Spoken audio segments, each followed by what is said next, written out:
Hi, and welcome back to RJ Academy. Today, I will teach Class 11 Physics, Chapter 1, Units and Measurement. Listen, I know making the jump from 10th grade up to 11th grade can feel a little overwhelming, right? The books are suddenly thicker, the concepts seem way bigger, and honestly, it's totally normal to feel a bit lost at first. But as your big sibling in science, I am here to tell you to just take a deep breath. Physics isn't some scary academic mountain you have to struggle to climb. It's literally just a real-world toolkit designed to help you understand the universe around you. And in this explainer, we're popping open that toolkit to look at the absolute most basic ingredients of reality. But hey, before we even touch the math, I really want you to remember this. A topper is just an average student with self-confidence. Seriously, that is the big secret. The only real difference between an average student and the kid scoring 100% isn't raw brain power. It's simply the confidence to look at a complicated problem and say, you know what? I can figure this out. You already have the capability to solve everything we're going to talk about today. My job right now is just to give you the confidence to actually do it. This whole chapter is highly structured, entirely manageable, and totally bite-sized. So, sit up straight, get ready, and let's conquer this together. So here's our roadmap for today. 1. We'll cover physical quantities. 2. Systems of units. 3. Converting units. 4. Dimensional analysis. 5. The principle of homogeneity. And 6. Significant figures. Let's dive in. Section 1. What are physical quantities? Okay, to really understand physics, we first have to figure out what we are actually looking at. Let's say my weight is 70 kilograms. Can I measure that? Absolutely. I just step on a scale and boom, I have a clear number. Now, what about measuring the feelings you have for your crush? Maybe you desperately want to say the answer is infinity. But let's be real here. The feelings they have for you might mathematically be a solid 0. All jokes aside, the point is this. Feelings, emotions, ideas, they just can't be scientifically measured. Physical quantities are strictly the things in the real, physical world that we can actually measure and attach a definitive number to. So the crucial takeaway is the definition itself. A physical quantity is always made up of two totally essential components, a numerical value, which we'll call n, and a unit, which we'll call u. Think back to our 70 kilogram example. The 70 is the numerical value, our n. The kilograms is the unit, our u. You really need both for it to make sense. If you just walk around saying, my weight is 70, that means nothing. 70 what? Grams? Tons? You need the n and the u working together to actually make sense of the world. Moving right along to Section 2, Systems of Units Explained. If units are so incredibly important, how do scientists all around the globe agree on what to call them so nobody gets confused? Well, it all comes down to 7 fundamental units. Now, it might seem like a lot to memorize at first, but I promise you, these are the only basic ingredients you will ever need. Mass is in kilograms, length is in meters, time is in seconds, electric current is in amperes, temperature is in Kelvin, the amount of a substance is in moles, and luminous intensity is measured in candela. Everything else in physics, I mean force, pressure, energy, the whole shebang, is derived from these 7 basics. If you know these, you literally hold the keys to the entire physical universe. Historically speaking, different parts of the world used entirely different systems to combine their units. You had the FPS system, which measures things in feet, pounds, and seconds. Then there's the CGS system, which uses centimeters, grams, and seconds. But the one you really need to pay the closest attention to is the MKS system, meters, kilograms, and seconds. Why is that one so special?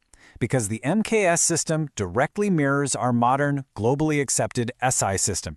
It is literally the universal language of science. All right, on to Section 3, Converting Units like a Pro. Now that we know our basic ingredients, it is time for your first real boss battle of 11th grade, converting those units from one system to another. But don't stress, it's just a logical little puzzle. Here is the golden rule for unit conversion. N1 times U1 equals N2 times U2. Let's say you want to convert 3 meters into centimeters. It's a simple step-by-step recipe. Your initial number, N1, is 3, and your initial unit, U1, is meters. You want to find N2, which is your new number, and your new unit, U2, is centimeters. Since we know 1 meter equals 100 centimeters, you just plug it right in. 3 times 100 equals 300. So, 3 meters is 300 centimeters. See? The physical length didn't change at all, just the way we describe it. And that brings us to a really brilliant fundamental mathematical trick you've got to remember. The numerical value is inversely proportional to the unit. Check this out. Notice how when the unit gets smaller, Going from big, long meters down to tiny little centimeters, the numerical value actually has to get bigger, jumping from 3 all the way up to 300. As one goes down, the other absolutely must go up to keep the real-world physical quantity exactly the same. Section 4. Mastering Dimensional Analysis. Shifting gears to our next major tool. Dimensional analysis sounds like a super intimidating math concept, but honestly, it's just a set of secret codes we use to represent those fundamental units we talked about earlier. Instead of writing out the full units, we use square brackets with a single letter inside. Length is L, mass is M, and time is T. Now, what's really fun here is the formatting. When we write a dimensional formula, the standard practice is to always include M, L, and T. If a quantity doesn't actually have time in it, like area for instance, we don't just leave the T out. We write T to the power of 0. Why? Well, mathematically anything to the power of 0 is 1, so it doesn't change the math at all. We basically just put it in there to give the missing dimensions some respect on the page. Let's actually derive one of the most important dimensional formulas you are ever going to use: force. Okay, force is mass times acceleration. Mass gives us m to the power of 1. Acceleration is meters per second squared, which gives us length to the power of 1 and time to the power of -2. Combine all of that together and you get m1, L1, t-2. Let me tell you, I strongly urge you to memorize this specific 1, 1, -2 pattern. It is practically a master key. If you know force by heart, you can easily unlock almost any other dimensional formula in physics without even sweating. Which brings us to Section 5, the principle of homogeneity. Now, let me introduce you to a very fancy-sounding term, but don't let the complex name fool you because underneath it is actually just a basic common-sense rule of real-world math.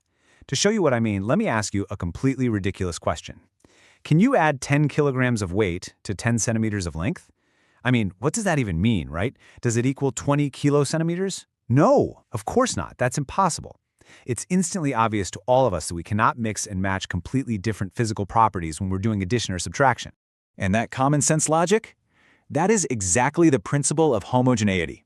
It simply states that an equation is only dimensionally correct if the dimensions of every single term being added, subtracted, or equated are exactly the same. For example, if you have a famous equation like v equals u plus at, the dimensional code for v must match the dimensional code for u, and that must perfectly match the combined dimensional code for at. If even one single piece is off, the math is totally broken, and your equation is physically impossible. All right, our final stop, Section 6, Decoding Significant Figures. Let's move to our final skill in the toolkit for this explainer.